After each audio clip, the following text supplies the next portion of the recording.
On September 4th, me along with many other players were queuing up on Destiny 2 servers as the new expansion to Destiny 2, Forsaken, had just gone live. Having played over 12 hours worth of this new expansion, it's time for my review of the latest expansion to Bungie's controversial title. Oh, and just a heads up, this review will contain spoilers, so don't say I haven't warned you.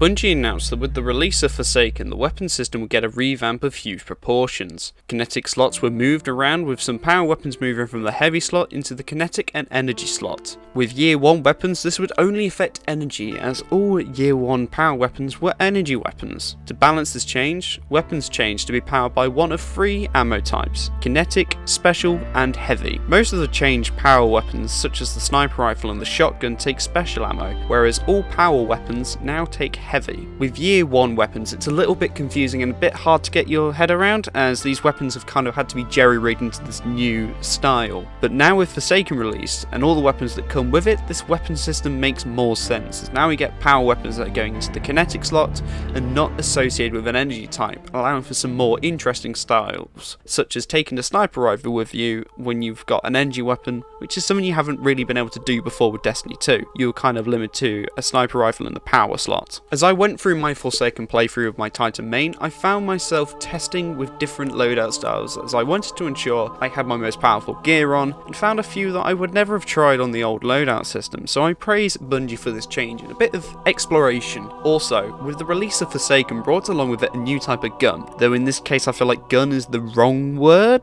As part of the campaign, you were gifted a legendary weapon by Pet Revenge, and this weapon is a bow. Now, it may seem a little odd compared to the other selections of weapons in Destiny's sandbox, but I found it worked like a charm. It was so much fun to use, and it felt fresh and exciting, kind of like getting a new toy.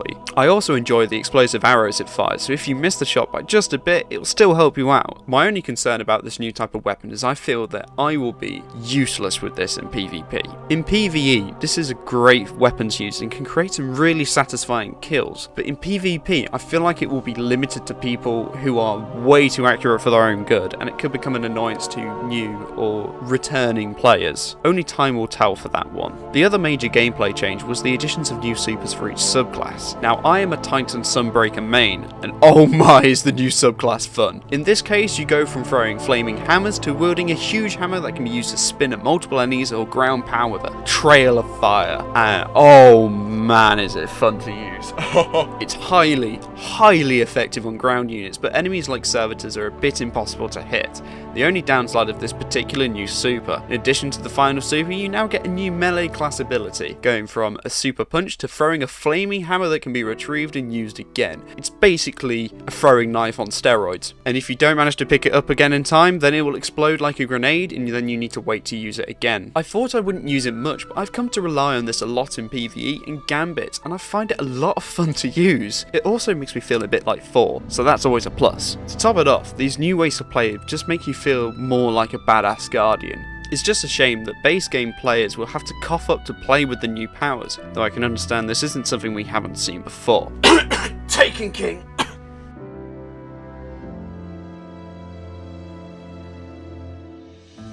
At time of writing, the raid hasn't been released, so I'm just going to cover the main campaign. Forsaken has been marketed as you getting revenge on Aldrin Sov, Prince of the Reef, for the death of Cade 6, the beloved Hunter Vanguard, and this is true in every sense of the word. The campaign has you hunt down Aldrin and his Scorn Barons, taking them down one by one until only Aldrin himself is left. The fights with each of the Barons have been some of the best boss fights in any game I've seen for a while, with each one based around a theme and a gameplay mechanic. It's very different to what I've experienced from Destiny 2 in terms of bosses when it came to campaigns, where you had a handful of unique bosses across the base game in the 2 expansions. I also enjoy how it was done using the adventures, making each one an adventure to avenge Cade. It's a small touch, but something I enjoyed and meant you can take out the Barons in whatever order you wanted. This idea does remind me of the missions of Halo 3 ODST, where there is a certain order but you're free to change it up. The last 2 Scorn Barons are defeated in campaign missions, but they are still enjoyable, and here they also advance the story, getting you closer to Aldrin. After defeating them all, you fight your way through the watchtower at the foot of the Dreaming City. When you reach Aldrin, he has unleashed a horrible taken monster. This boss fight was the most difficult out of any boss fight across all of Destiny 2, but it was so much fun. Bear in mind I haven't completed the Leviathan raid.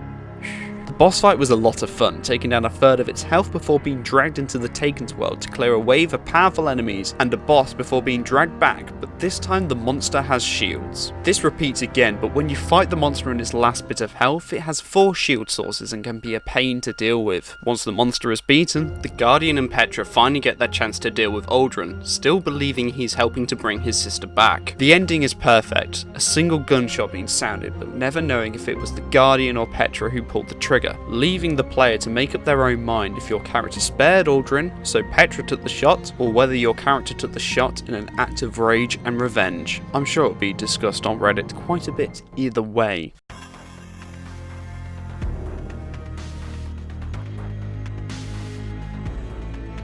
Gambit is the new game mode that's unlike anything offered before in Destiny, to my knowledge any game I've seen before. The game has you killing PvE enemies to collect motes and then banking enough of them to spawn and then kill a primeval Taken boss. The enemy used for that game is decided at the start of the game. Another team is trying to do the same as you, creating a competitive element as you're against them and can view their progress anytime at the top of the HUD. When you bank 5 or more motes, you send a blocker, a strong Taken enemy to the other team that whilst it lives stops the enemy team from banking motes. Also, every so often a member of your team can invade the other team to wipe them out, creating a PvP element. The mode functions on a best of 3 system, allowing a team to win in 2 rounds if they're lucky. I played a few games and my impression has been very good. This mode takes a little getting used to, but players of both types should be able to find something to love here, even if it's the players taunting each other at the start and between rounds.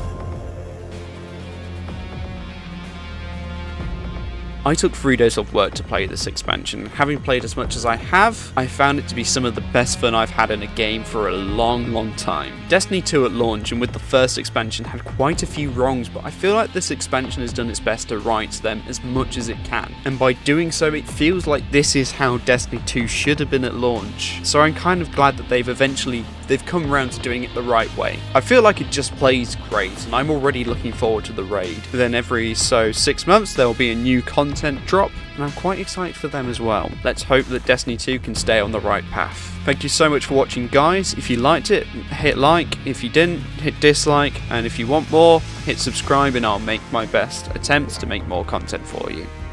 Peace.